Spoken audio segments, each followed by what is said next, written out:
നമസ്കാരം.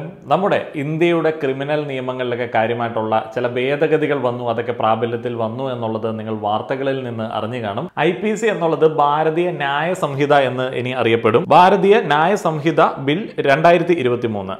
CRPC of 1973 will be replaced by ഭാരതീയ നാഗരിക് സുരക്ഷ എന്നുള്ള രീതിയിൽ അറിയപ്പെടും. Indian Evidence Act of 1872 will be replaced by the ഭാരതീയ സാക്ഷ്യ സംഹിത എന്ന് അറിയപ്പെടും. ഈ ബില്ലിന്റെ പ്രാക്ടിക്കാലിറ്റിയെ കുറിച്ചിട്ടൊക്കെ ഉള്ള പഠനങ്ങളും ബാക്കി കാര്യങ്ങളും ചർച്ചകളും ഒക്കെ നടന്നുകൊണ്ടിരിക്കുകയാണ്. എനിക്ക് അതിനെ കുറിച്ചിട്ട് കൂടുതലായിട്ടുള്ള ഇൻഫർമേഷൻ നിങ്ങളിലേക്ക് എത്തിക്കാൻ പറ്റുന്ന ഒരു അറിവ് കിട്ടിയിട്ടില്ലാത്തതുകൊണ്ട് പറയുന്നില്ല. ഞാനിതിൽ ഒരു പോയിന്റ് എടുത്ത് പറയാൻ വേണ്ടി പറഞ്ഞതാണ്. ഭാരതീയ ന്യായ സംഹിതയുടെ ഒക്കെ കൂടെ അതിന്റെ വാർത്തകൾ വന്ന സമയത്ത് തന്നെ ഞാൻ ശ്രദ്ധിച്ച ഒരു കാര്യമാണ്, ആൾക്കൂട്ട ആക്രമണത്തെ ഇനി സമീപിക്കുന്ന രീതിയിൽ ഇത്തിരി കൂടെ കഠിനമായിട്ടുള്ള ശിക്ഷകളൊക്കെ കൊടുക്കാൻ പറ്റുന്ന വകുപ്പുകളായിട്ടുണ്ട്. ആൾക്കൂട്ട ആക്രമണം, മരണം എന്നൊക്കെ പറയുന്നത് വലിയ കുറ്റകൃത്യമായിട്ട് തന്നെ നോക്കിക്കാണുകയും മറ്റേ ജീവപര്യന്തം പോലെയുള്ള ശിക്ഷകളൊക്കെ വളരെ സുഗമമായിട്ട് അതിൽ ഏർപ്പെട്ട പ്രതികൾക്ക് കിട്ടുകയും ചെയ്യുന്ന ഒരവസ്ഥയിലേക്ക് എത്തിയിട്ടുണ്ട്. ഈ ആൾക്കൂട്ട ആക്രമണം എന്നൊക്കെ പറയുന്ന സമയത്ത് നമ്മുടെ നാട്ടിലുള്ള ആൾക്കാർ വിചാരിക്കും, അത് മറ്റേ മധുവിനെ അന്ന് കുറേയധികം ആൾക്കാർ ചേർന്ന് മർദ്ദിച്ചു, അയ്യോ അങ്ങനെയുള്ള കാര്യങ്ങളൊക്കെ ഉള്ളതുകൊണ്ടാണ്. വളരെ നല്ല കാര്യം. എന്നാൽ നമ്മുടെ നാട്ടിൽ നോർമലൈസ് ചെയ്യപ്പെടുന്ന പല ആൾക്കൂട്ട ആക്രമണങ്ങളുണ്ട്.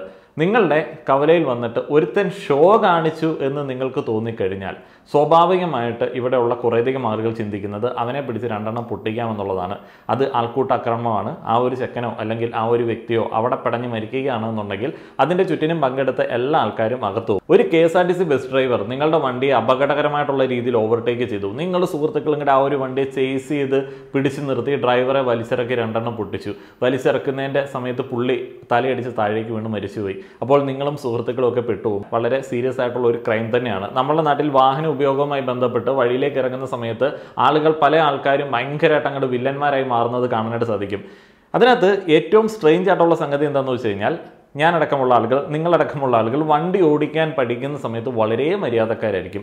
എല്ലൊക്കെ വെച്ചിട്ട്, അയ്യോ ചേട്ടാ ഈ സൈഡിൽ കൂടെ ഒന്ന് പോയിക്കോട്ടെ, ചേട്ടാ എനിക്ക് കയറ്റത്തെടുക്കാൻ അറിയില്ല, ചേട്ടാ ഒന്ന് മാറണേ എന്നൊക്കെ പറഞ്ഞ് വളരെ താഴ്മയായിട്ട് വഴിയിൽ കൂടെ ഇറങ്ങി പോവുകയും ചെയ്യും. എന്നാൽ നമ്മൾ പഠിച്ചു എന്നുള്ള ഒരു കോൺഫിഡൻസ്, ഒരു ഓവർ കോൺഫിഡൻസ് നമുക്ക് തോന്നി കഴിയുമ്പോഴത്തേനും നമ്മൾ പിന്നെ വഴിയിലെ രാജാവാണ്. ബാക്കിയുള്ള ആൾക്കാരൊക്കെ എന്തു വാടാ പഠിക്കാത്ത എന്നൊക്കെ പറഞ്ഞിട്ട് അവനെ ബുള്ളി ചെയ്യുക. അവൻ പതുക്കെ പോവുകയാണെന്നുണ്ടെങ്കിൽ അവൻ്റെ ഫ്രണ്ടിൽ കയറ്റി ചവിട്ടി നിർത്തുക, അവനെ തെറി വിളിക്കുക, എല്ലുവെച്ച വണ്ടി കാണുന്ന സമയത്ത് കട്ടപ്പുച്ഛം. എന്നാൽ നമ്മൾ പഠിച്ച ആ ഒരു സാഹചര്യം ഓർത്തെടുക്കാറില്ല. അതേപോലെ വഴിയിലേക്ക് ഇറങ്ങി കഴിഞ്ഞാൽ, വണ്ടിയിൽ കയറി കഴിഞ്ഞാൽ നമ്മളാണ് ആ ഒരു റോഡിൻ്റെ രാജ. വേറെ ഏതെങ്കിലുമൊക്കെ നമ്മളുടെ നിയമങ്ങൾക്കനുസരിച്ചിട്ടുള്ള രീതിയിൽ ഓടിക്കാത്ത ആൾക്കാരെ കണ്ടു കഴിഞ്ഞാൽ കയ്യേറ്റം ചെയ്യുന്നത് ഒരു പതിവാണ്. ഇത് ഞാൻ കുറച്ച് മുൻപ് ഒരു റീല് കണ്ട സമയത്ത് പറയണമെന്ന് തോന്നിയ ഒരു കാര്യമാണ്. അറിയാതെ ഇനിയിപ്പോൾ ഇങ്ങനെയുള്ള ക്രൈമൊക്കെ ചെയ്തിട്ട് പെട്ടുപോകണ്ടല്ലോ. ഇതാണ് ആ റീല്.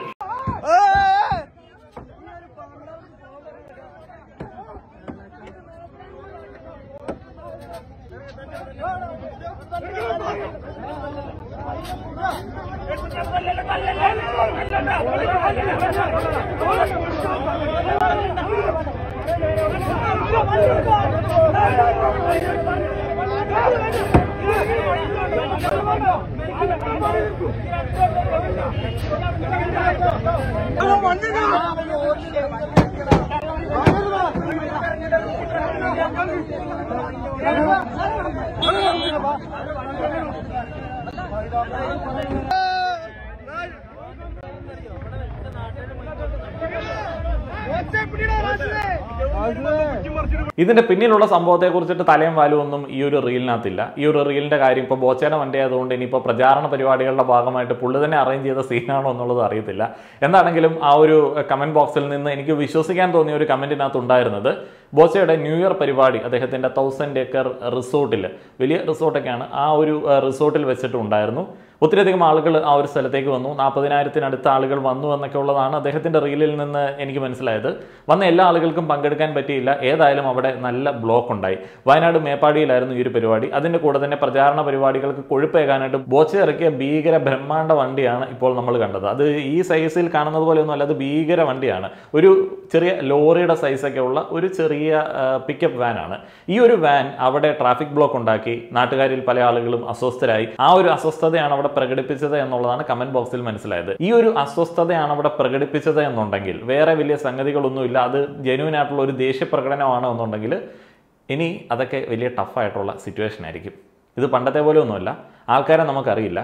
നിങ്ങൾ നിങ്ങളുടെ ഒരു വികാരത്തിന്റെ പുറത്ത് അലമുണ്ടാക്കാനായിട്ട് ചെല്ലുന്ന സമയത്ത് കൂട്ടത്തിലുള്ള ഒരുത്തൻ നമ്മുടെ നാട്ടിൽ സ്ഥിരമായിട്ട് റിപ്പോർട്ട് ചെയ്യപ്പെടുന്ന മറ്റേ ലേസ് കിട്ടിയില്ല എന്ന് പറഞ്ഞ് ആളെ കൊല്ലുന്നവനും മറ്റേ ചാറ് പൊറോട്ടയോടെ കിട്ടിയില്ല എന്ന് പറഞ്ഞിട്ട് മൂക്കിടിച്ച് പരത്തുന്നവനൊക്കെ ആണെന്നുണ്ടെങ്കിൽ അവൻ ഇവനെ പിടിച്ച് വല്ലതും ചെയ്തു കഴിഞ്ഞാൽ അവൻ്റെ ദേഷ്യപ്രകടനം ഒരു കൊലപാതകത്തിലേക്ക് പോയി കഴിഞ്ഞാൽ ആൾക്കൂട്ട ആക്രമണത്തേക്ക് വളരെ ക്രൂരമായിട്ടുള്ള ക്രൈമായിട്ട് നോക്കിക്കാണുന്ന ഒരു കാലഘട്ടത്തിൽ നിങ്ങളും അതിനകത്ത് പെടാനായിട്ടുള്ള സാധ്യതയുണ്ട്. അതിൻ്റെ കൂടെ പ്രാകൃത ഗോത്ര ഏതോ അലമ്പ് ഗോത്ര, എല്ലാ ഗോത്രമല്ല, ഏതോ അലമ്പ് ഗോത്ര മനുഷ്യന്മാരെ പോലെ വണ്ടി കണ്ടിട്ടില്ലാത്തതുപോലെ വണ്ടി ബ്ലോക്കായി കഴിഞ്ഞാൽ പോകാനായിട്ട് ബുദ്ധിമുട്ടുണ്ടെന്നുണ്ടെങ്കിൽ ഡ്രൈവറെ പിടിച്ചിറക്കി തല്ലിക്കഴിഞ്ഞാൽ വണ്ടി ഒതുങ്ങി അങ്ങോട്ട് പോകും എന്ന് വിചാരിക്കരുത്. ആ ഡ്രൈവറെ ഒന്ന് സമാധാനിപ്പിച്ച്, അയാൾ എന്തെങ്കിലും ടെൻഷനിലാണെന്നുണ്ടെങ്കിൽ ഒന്ന് പറഞ്ഞ് സമാധാനിപ്പിച്ച് സൈഡൊക്കെ കൊടുത്തെങ്കിൽ മാത്രമേ വണ്ടി പോകത്തുള്ളൂ.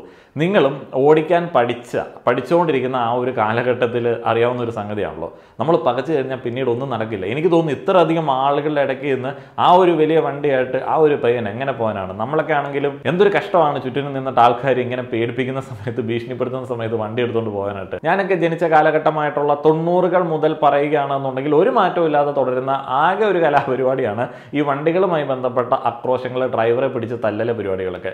പണ്ട് ഒരു ബസ് ഇടിച്ചു കഴിഞ്ഞാൽ ആദ്യം കണ്ടക്ടർ ഇറങ്ങി ഓടുന്നു, പിന്നീട് ഡ്രൈവർ ഇറങ്ങി ഓടുന്നു. രക്ഷാപ്രവർത്തനത്തിന് പോലും അവിടെ ഒരാളും ഉണ്ടാവില്ല.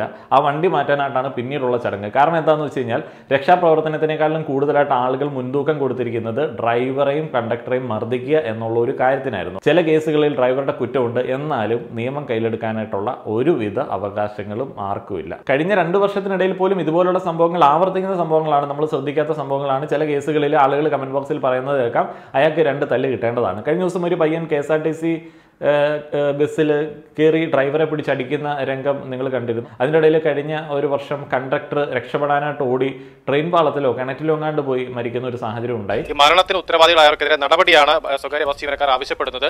ഇന്നലെ ഉണ്ടായ സംഭവത്തിൽ ന്യൂമാഹി പോലീസ് ഇപ്പോൾ അസ്വാഭാവിക മരണത്തിന് കേസാണ് എടുത്തിരിക്കുന്നത്. പെട്ടിപ്പാലത്താണ് ഇന്നലെ വൈകിട്ട് 6 മണിക്ക് സംഭവം ഉണ്ടായത്. ഒരു സ്വകാര്യ ബസ് വടകര തലശ്ശേരി റൂട്ടിലോടുന്ന സ്വകാര്യ ബസ് ഒരു കാൽനട യാത്രക്കാരൻ ഇടിക്കുന്നു. ഇദ്ദേഹം ബസ്സിനടിയിലേക്കാണ് വീണത്. ആ സമയത്ത് തന്നെ അവിടെയുള്ളവരും പോലീസും പറഞ്ഞതനുസരിച്ചാണെങ്കിൽ ആ സമയത്ത് ഈ ബസ് ഓടിച്ചിരുന്ന ജിജിത്ത്, മനേക്കർ സ്വദേശിയായ ജിജിത്താണ് ഡ്രൈവർ.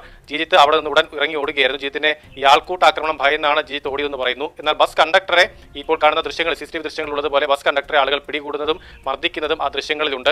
ഈ അവിടെ സ്ഥലത്തുണ്ടായിരുന്ന പെട്രോളിങ്ങിന് സമീപത്ത് തന്നെ ഉണ്ടായിരുന്ന പോലീസ് സംഘമാണ് പിന്നീട് ഇടപെട്ട് ഈ കണ്ടക്ടറെ പോലീസ് വാഹനത്തിലേക്ക് മാറ്റിയതും ഈ ആൾക്കൂട്ടത്തിന്റെ ആക്രമണത്തിൽ നിന്ന് രക്ഷപ്പെടുത്തിയതും. പിന്നീട് ജിജിത്തിന് വേണ്ടി തെരച്ചിൽ നടത്തി 1 മണിക്കൂർ ശേഷമാണ് ജിജിത്തിന്റെ മൃതദേഹം തൊട്ടടുത്ത റെയിൽവേ ട്രാക്കിൽ കാണുന്നത്. റെയിൽവേ ട്രാക്കിലേക്കാണ് ജിജിത്ത് ഓടിക്കറിയത്.